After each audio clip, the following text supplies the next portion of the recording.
This is going to be a great episode of the Elite Recruiter podcast. I have my fantabulous guest, Ernie Moreno, to talk about, becoming an entrepreneur, the impact of thinking like a business owner, and how the impact of being an entrepreneur has on your friends and family. Now, Ernie actually started in the manufacturing and food space. He was a vice president for numerous companies before jumping into the executive search game. So I'm excited that he's here to talk about his experience and the impact that being a recruiter can have on your entire family. So welcome to the podcast, Ernie. Thank you, Ben. I'm very excited to be here. It's a little nerve wracking, but it's cool. It's all good. So, you got a great background. How did you even get started in the recruiting space? Well, I got started because I had been downsized. I had companies I was great in, and other companies where I did the same thing and it wasn't great. So it depended on who the company president was and what you wanted to do. But I sat down with a recruiter one day, a friend of mine, back in about '98, and I asked him, "Could you find me another VP job?" And he said, "Yeah." And he looked, and then he said, "Why did you ever think of becoming a recruiter?"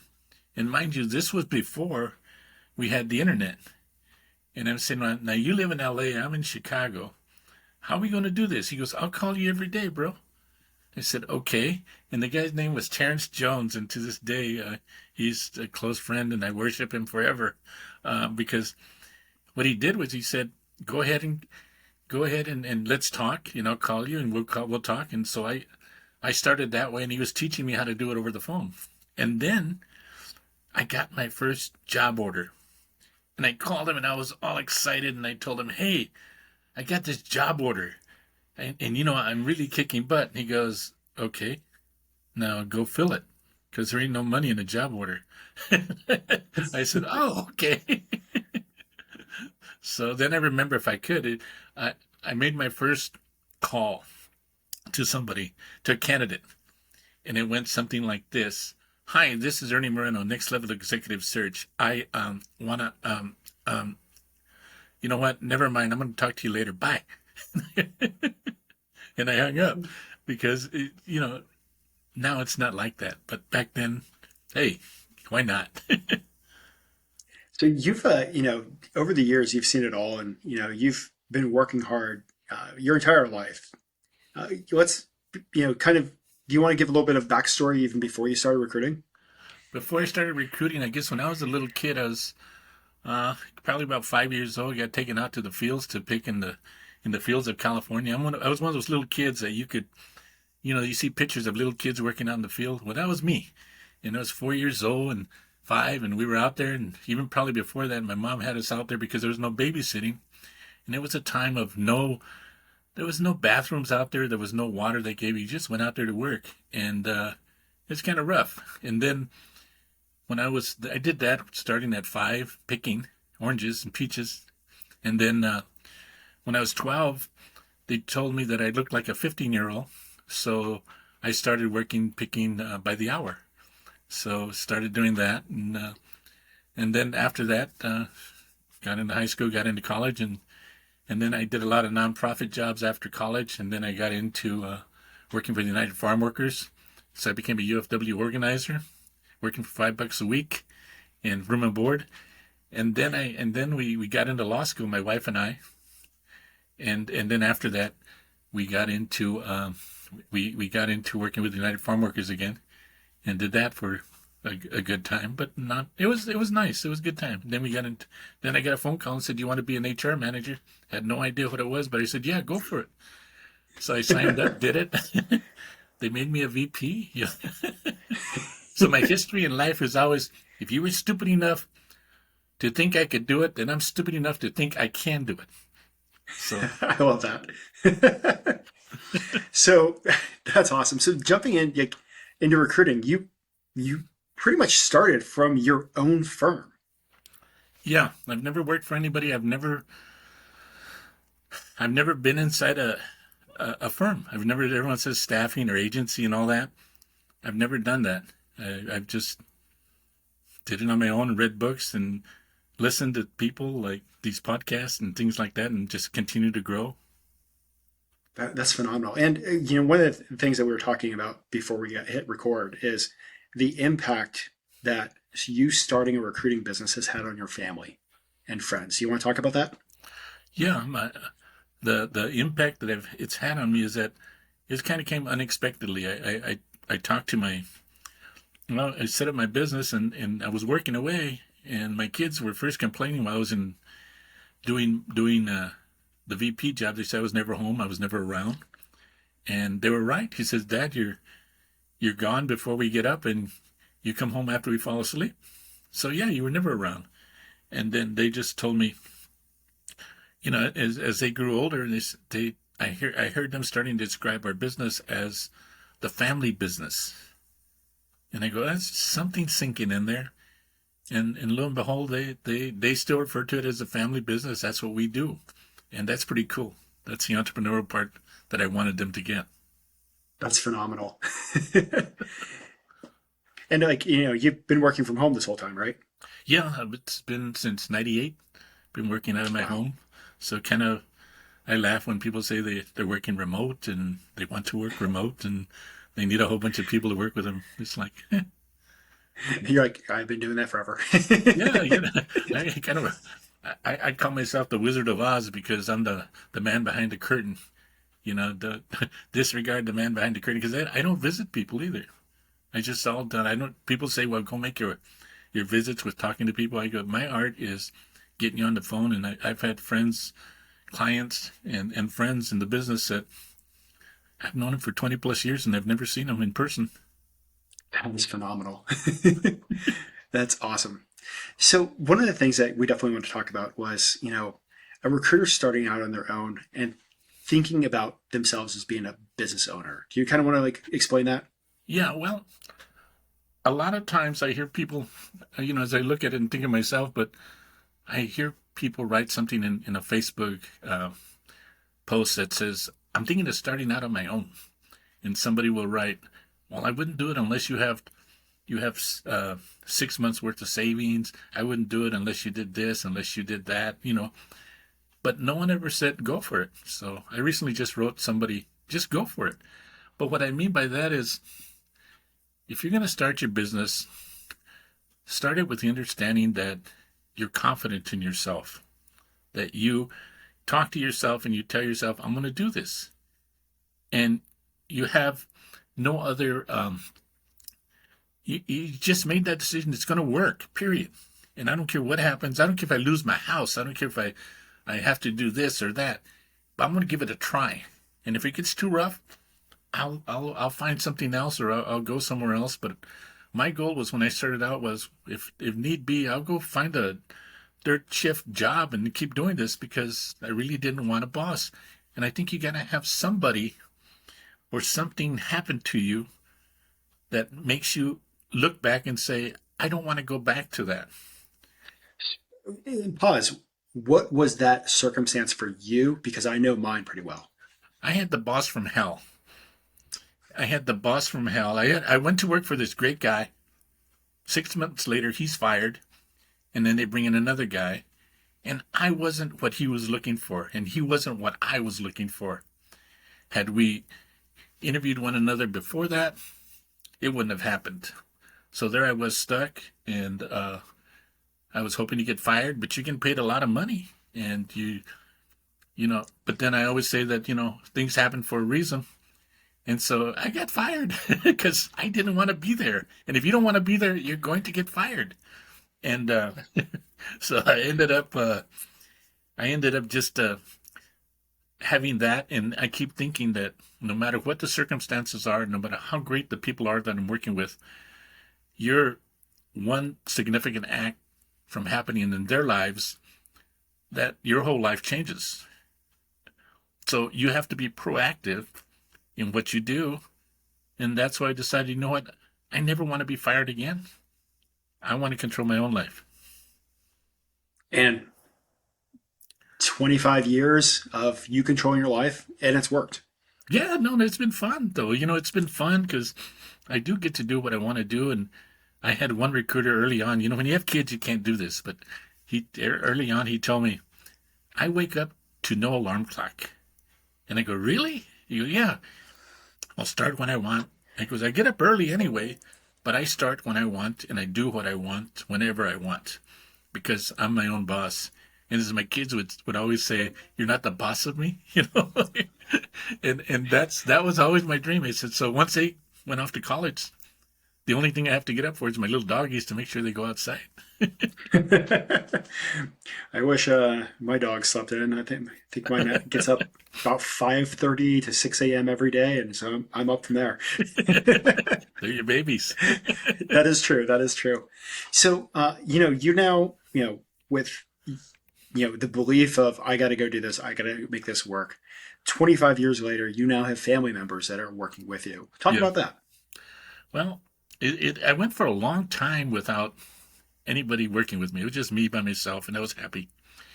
And then I had a friend, one of my clients, who just got fed up during the COVID, and she said, "Can you teach me how to do recruiting? Because I don't think I want to deal with this anymore." And what had happened for her was a a, um, a friend at work had passed away from COVID, and she just said, "This is just too rough for me, and I don't want to do it." And so I said, "Sure." And we came and I taught her, and we took it little by little, and she's a great recruiter now. And so then my son was he was on track for his PhD at Cornell, and he had two master's degrees in from the University of Illinois, and then he got into a PhD program. I mean, he had two BAs and three masters, and then he just said, "Dad, this is not what I want." He wanted to be a professor, and he was going to be one because it was that way. And he just said, "This isn't fun. The people I'm talking to are not happy." He goes, "I want to be happy." He goes, "And you seem to have figured it out." So then he said, "Okay, come join me, work with me." And then so teaching him, and then I had a cousin that called me and said he was a theater guy without any. He had not gone to college, but he was really sharp. And he said, I've been working in the wine industry, and I've been trying to listen to what you're telling me, and I think it's time for me to make that leap." Because he had made a sale that brought the company a lot of money, and he got peanuts for it. And he goes, "Well, something's wrong with this." And I said, "Okay." So he came and he's joining me. Now I have a nephew who wanted to be a police officer and is not happy with that, and has called me recently and said, "Hey, Theo, can you teach me how to do this?" And so I'm like sitting around thinking, you know what, this is going to be really weird because I'm having family do this, right? And I always end my conversations with family because, we're Mexican, so everything's like, "Hey, I love you." "Okay, love you." And I go, so I'm telling everybody that are in my staff, like, "Hey, okay, talk to you later, man. Love you. Bye." And it is kind of weird. Like, I hope people understand that, but it's not. It's cool. It sounds like my family. That's why I'm laughing so hard. Yeah, you gotta, and you just sort of and then you kind of reflect on it, and you just sort of say, well, how do you go from thinking like an entrepreneur? Because the people that are working with me, they're not for me, they're with me. We're setting it up so that they're kind of independent recruiters. They're 1099. We work. I teach them. But if they make a placement within the organization, they get 90% of the fee. If it's their client and their placement, they get 90%. I don't want to make money off of them. I want them to make money. I guess that's my retirement for them. I'll live with them. Well, all these people that, they see that what you've done over the last 25 years with your life in the recruiting space, they're wanting to jump in themselves. And it sounds like, one of the biggest draws for them is you teaching them the whole industry. Yeah. How are you doing that? Basically by being a mentor.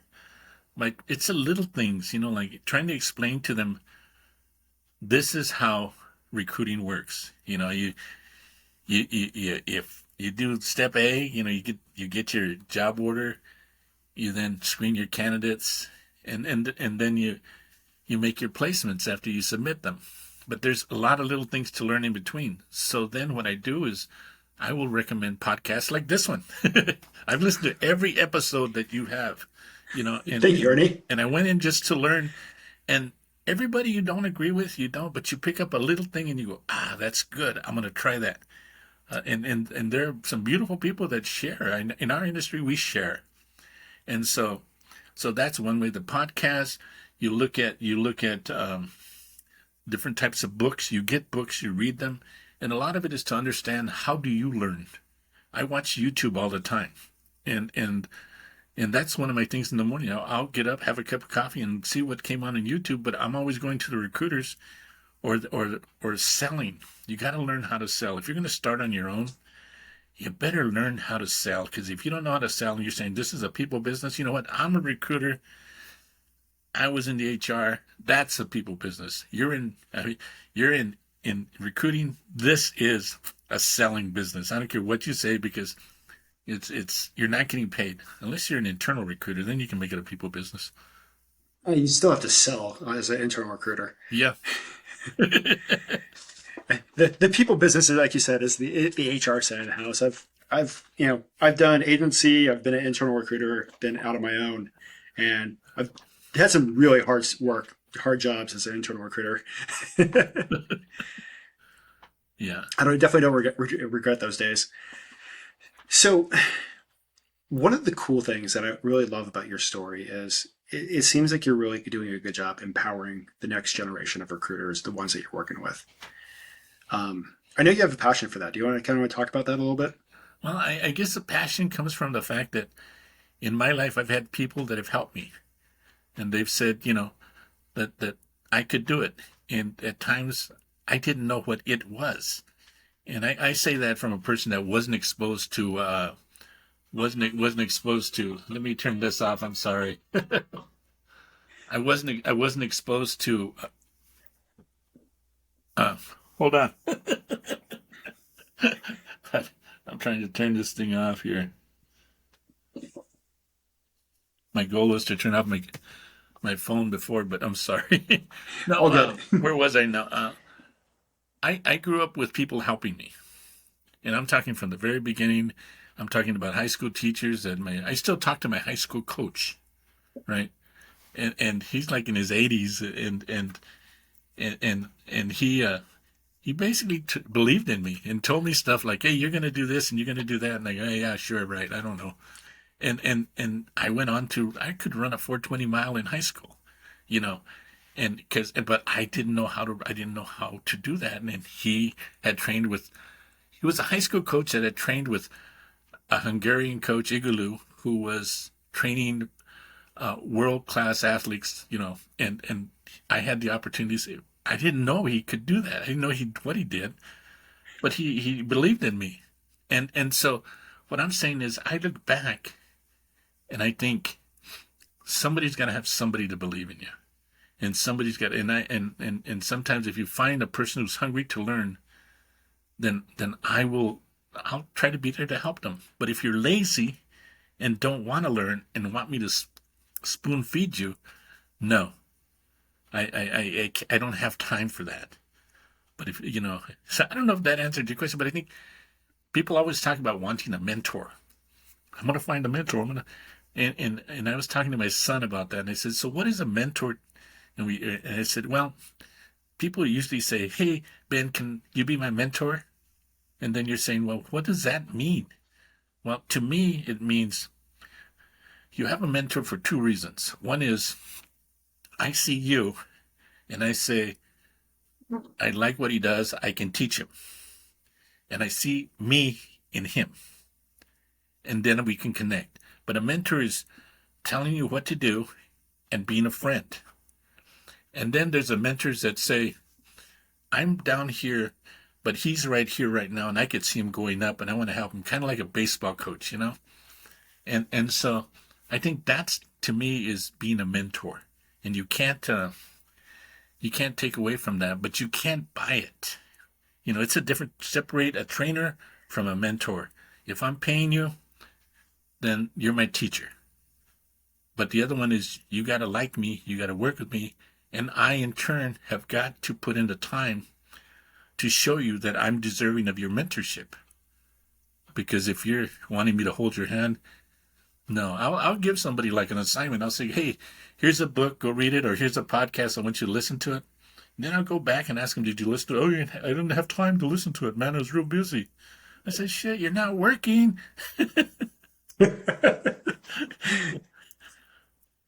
Well, actually, what book do you typically recommend people? Uh, the biggest one right now that I'm looking and reading is The Full Stack Recruiter Okay. by John Tigsy. Mm-hmm. I actually, his podcast is going live probably today or tomorrow. Yeah, no, he's see, because he's able to put it down in as a source and as recruiting, and that's a big part of it. But people give you little bits of it, but he does a good job of it. But that's the book I will tell them. But I'll start by just telling them to go look at some YouTube videos or pick one that's short, and then see what they tell, and then come back and talk to me about it. But I want somebody who's hungry, but also in doing the mentorship, the advantages to me is that sometimes you're asking me questions that I forgot, and there are things that like in using your database. I have my friend Adam. He says, I said, so how do you make your calls when you use your phone? He goes, I always make my calls within Luxo. I go, why? He says, oh, because you could record it and you could keep your notes and you could. I'm going, oh, yeah. Because I had my own ways of doing it. Boom, boom, boom. He had a new way, so now I'm playing more with that. And we're talking, and then he's asking, I've never had a website, and I still don't. And he says, why don't we have a website? I go, because no one ever knows me from my website. And no one's ever asked me for my website. I use LinkedIn as my website. Which I also love that. Which also goes to say, as we set up things, like, how do you, the cost of people setting up, their own business, if I can talk to that. Mm-hmm. I just say, keep it simple. You don't need to go out and get the best, pay $5,000 for a website. Basically what you need is LinkedIn Recruiter, whatever you can afford, but not the most expensive. You need a good database that you understand, and you need a phone, and you need a good computer, and that's a start. So that's what I was saying. And you don't need an office. You don't need to, if people go out and say, well, we got to get an office, or people start talking about, I'm going to start a recruiting and I want to do recruiting and staffing. I go, no, just do recruiting. Just do one thing. After you conquer that, then staffing. But that's like saying, I'm going to open up a cleaners and then I'm going to open up a drugstore. Two different things. Some are good at it, but then understand yourself. But I think the one thing, too, that I would say to all of this, no matter what, and I think you probably, is whatever you do, understand that you need to have that someone in your life that has so much belief in you that is even beyond what you believe in. And for me, that's my wife. I sometimes I'm in a funk and I say, I don't know what I'm going to do. And she'll just say, well, get on the phone. You always make money. What are you doing? Just get on it. Get back to what you do. And I go, yeah, you're right. Okay, talk to you later. Bye. And, but sometimes you just need somebody to just say that to you. I love that. Get back on the phone. Come on. Yeah, and go to work. Get out of here. Quit watching TV. The game you can record it. But that's the I think the real key to it all is that you have to look at your circumstances as you're building something, and ask yourself, do I really want this? Number one, what are going to be some of my pitfalls? Like, if insurance is a big thing, either your partner has to go figure out a way to get insurance, or you have to figure out how much it costs to buy it. And sometimes you get a family member to help you with it. But you gotta kind of figure that out, and the rent. But I say this to all the people starting out that maybe we're poor, and I think there's a lot of us that are poor, and they grew up poor, that you just say, you've been poor before. What's so hard about it? You're still alive. So, I'll give you a side note here. when we were in law school, and I was talking to my wife about that point this morning, and she goes, "Remember what we used to say when we were in law school? They would say, well, we have this intern program where you can go out to the reservation or you can go out to the inner city and you could see what it's like to work in that environment." And we would laugh and we'd say, you know what? I've been in that environment. I want to be placed with somebody rich. I want to know what that's like to live in that environment and learn from that, you know. But it's all about your life experiences and how you apply them to the positive for yourself. You have to talk positive to yourself. You have to get up and say, today's my day. I'm going to make a placement. I'm going to do this. It's going to be good. And you have to say that continuously. How you talk to yourself is how you will be. Yourself believes yourself.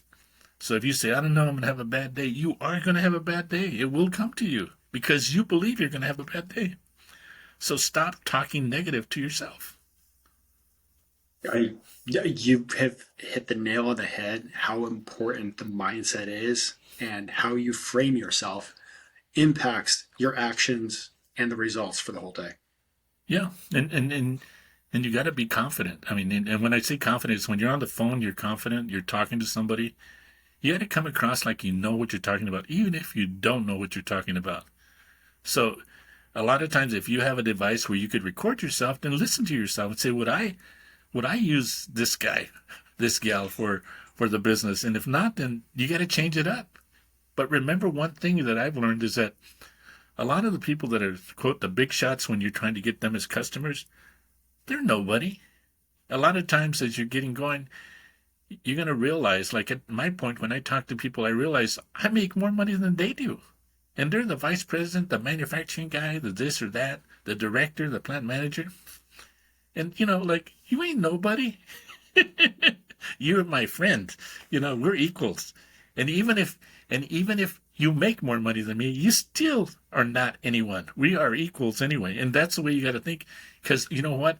You have a job. You work for somebody, Mr. Plant Manager. I'm starting my own business, so I'm good too. And that's your attitude's got to be that way. I'm doing something you've never done. And you keep that positive attitude. I still to this day remember this conversation. I think I was maybe 2 to 3 months into working at an agency, and this was, God, almost 20 years ago. And I remember some guy on the phone was just like, "Well, you're a recruiter. You don't know what you're talking about." And it was just like, it was that inflection point where I went from, I was the nice guy all the time to it just finally flipped, and I was like, I'm the expert in this job space. I'm the one that actually has the job that you want.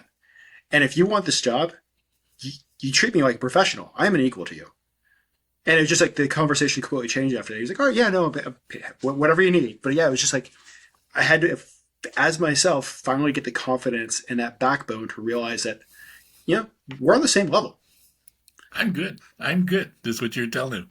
I'm damn good. Yeah, And that's what it's got to come across as. And if you don't believe that, then they're not going to believe you. And why should so they true. spend their time with you? So true. Well, I want to move over to some quick fire questions. And so I wanted to give a quick moment for a pause for some of our sponsors. So thank you for that. All right, Ernie, I got some awesome quick fire questions for you. What advice would you give to a brand new recruiter on how they can set themselves up to foundationally be successful? Um, Find a mentor. Find a mentor. Find somebody to talk. But find somebody you could talk to that's been in the business. Get on Facebook, and what I find is call them. You find if I were to talk to you, I reached out to you because I had questions, and I don't care who you are. I know you're all over the place. You're famous. I said I want to talk to that man, but you know what I mean. It's like don't be Brian Fink. Find somebody and these people are so gracious that you call them. And we're in a generation where he says, I'll text you, you text me. No, pick up the damn phone, call me, talk to me, because then you'll have my time. Because you know what? Nobody else is calling me. So I might as well make you my friend. And you're my buddy now. And so you have to know who you are. So get the name out there. Don't be respectful of their time. But I would say do that, and control what you spend. Don't go all crazy on stuff. You just need one database. You just need one recruit. You just need one way to find candidates. You don't need 20. Those tools can get expensive fast. Yeah, no, they can. And I see people that just, I saw this one come out and I'm trying this one and I'm trying that one. It's all the same thing and they all give you the same results. I want a tool that's going to give me mobile numbers, and I have not found that. I found some mobile numbers, but not one that gives me every mobile number because I don't want to talk to your home phone. Nobody has a home phone anymore. I don't think I've had one in about 23 years. Yeah, and that's the thing. You just sort of keep your costs under control. Another thing I will tell people is if you can, at the very beginning, you're going to set up and you're really committed to doing it, sign up for the whole year. You'll get a discount. And when you get that discount, you still have it. So if you have a bad month, it's still going to go on and you're not worried about, oh, I'm going to pay for this, I'm going to pay for that. You still got the car that's going to take you to work. And that's what you need is pay for the whole year. Times are tight. You're going to mess with other bills, but you're not going to mess with your work bills. Your recruiter online, your sales navigator, your database, your phone, and keep those are your priority bills. Awesome. It's the same question, but for recruiters that have been in the business for a while, what advice would you give them to keep on being successful? Listen to young recruiters. Network with young recruiters because you'll find that they will ask you questions. And not only that, they'll teach you. They'll tell you things that you're saying, oh, I didn't know you can do that.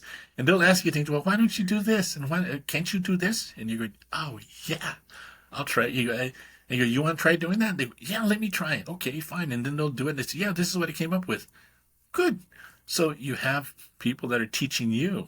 Because when my son went to Montessori school, and the Montessori way is you learn it, and then you apply it, and then you teach it, and that's the way it works. And every time I tell my wife about doing that, she goes, "Oh yeah." She became a Montessori teacher after being an attorney, and she goes, "Oh, you're doing it the Montessori way." I go, "Oh, really? Yeah, okay."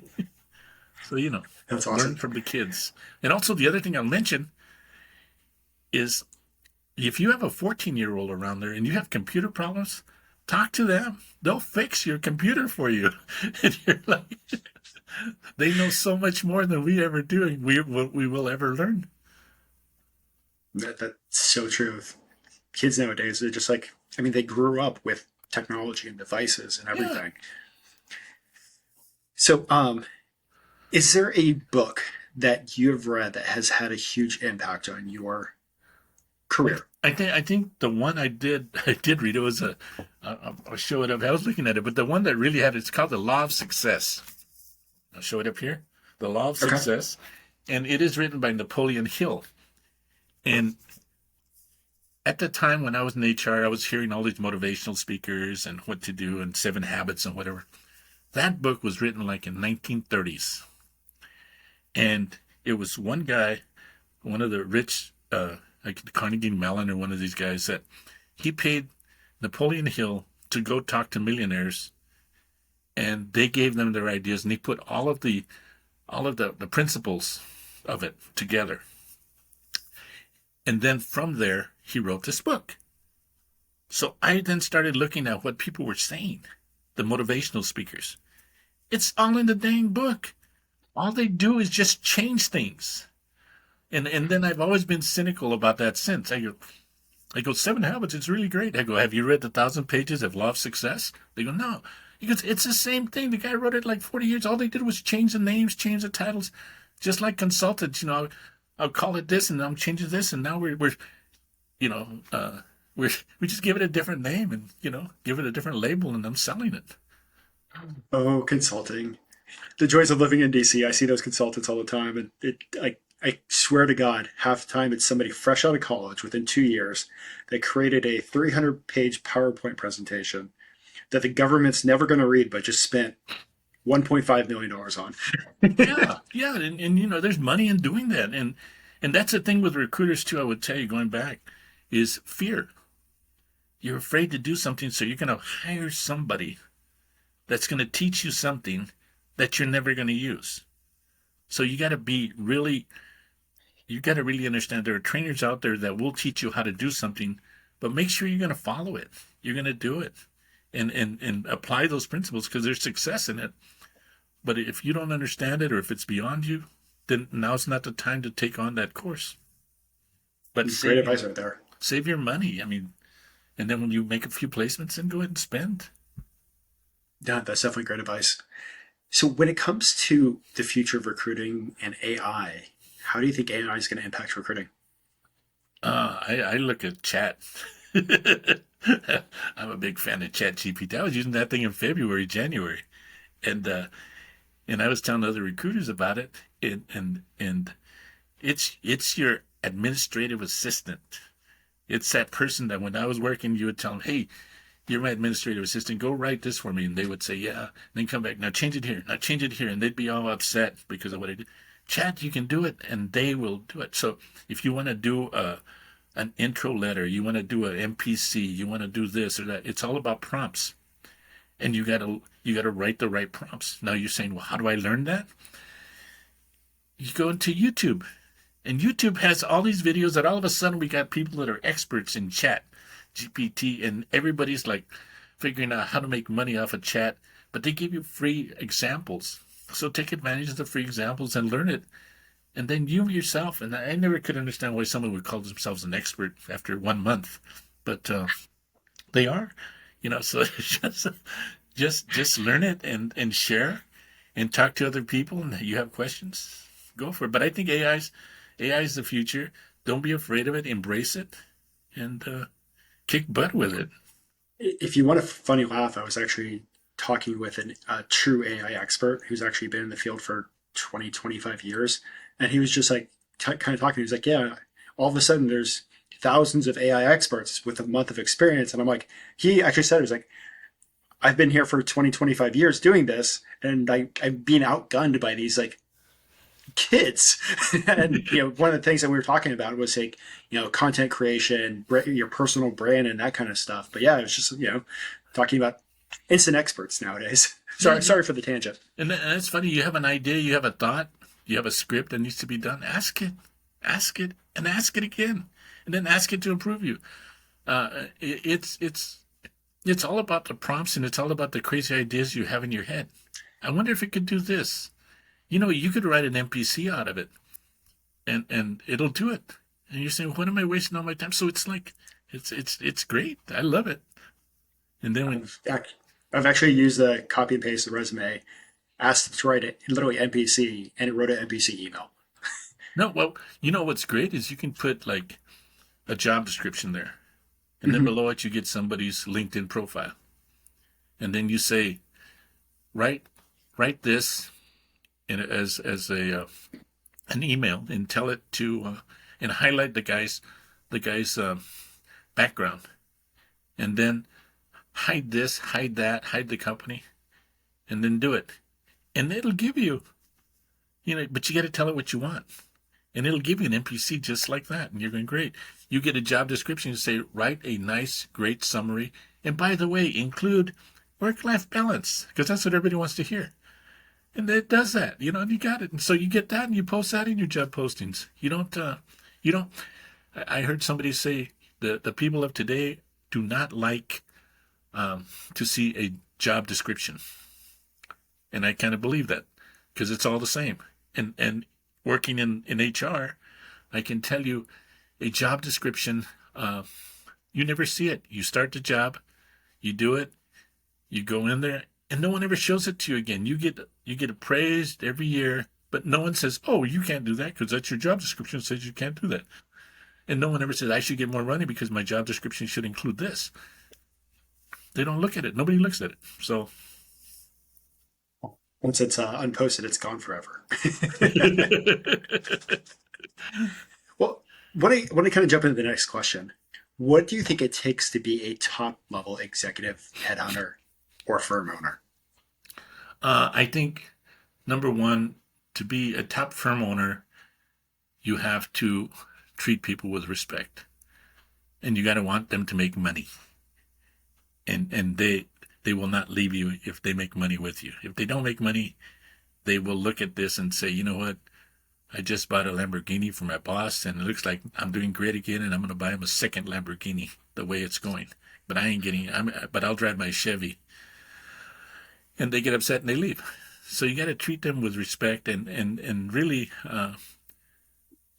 that's the real key. You got to make it so that they want to stay with you. Their job is to want to leave because they can make more money. Your job as a firm owner is to make them want to stay and provide them with the guidance that they need and the partnership that they need.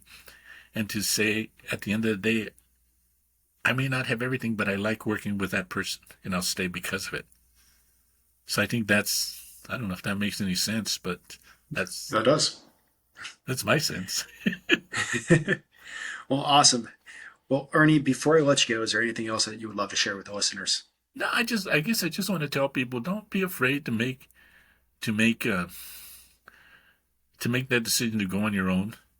I think when you go to school, or when you talk to people that are in the know, the MBAers and what have you, they will tell you, before you start your business, please write your pros and cons of what you should do. And people will make a line, get a piece of paper, and draw the pros and the cons, and then decide from there what you want to do logically. And I always tell people, because I've come from this kind of background of immigrants being around me, I said, you ever go into the hood and you see the guy or the lady that owns like 5 grocery stores and has employs like 700 people, but doesn't speak a word of English, has limited education, and then you ask yourself, did they ever do that? And the answer is going to be no. Why? Because they have to live, and they decided they were going to learn as they went along. So as I tell you, take the chance on yourself, believe in yourself. You can't go wrong if you believe in yourself. So if you're dumb enough to think you can do it, then go for it. I love that. Well, Ernie, thank you so much for coming on the podcast today. Definitely sharing. And, if you're listening and you're having a rough week, I believe in you. And Ernie definitely believes in you. Exactly. So, thank you very much. all right. For the listeners, until next time. Thank you, Ben.